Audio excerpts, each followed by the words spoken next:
আরে বাইক কি নতুন নিছিস নাকি? আরে হয় বেটা, বাইক কিনে সামনে আরেকটা হুন্ডার কিনবো, বুঝছ না?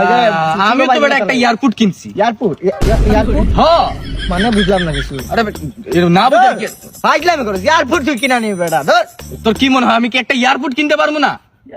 সত্যি কিনছো? হ্যাঁ। কত টাকা নিলো? আরে 350 টাকা। ধর বেটা, 350 টাকা এয়ারপোর্ট কি কথা কস বেটা? ফাউল আমি একটা লিমিট বেটা। এয়ারপোর্ট কত বড়? যত বড় হওয়ার কথা এয়ারপোর্ট তত বড়।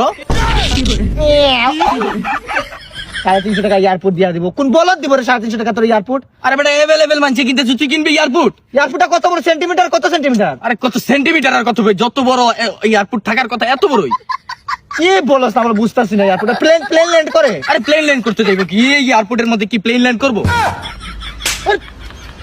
আরে এটা এয়ারপোর্ট না, এটা এয়ারপোর্ট।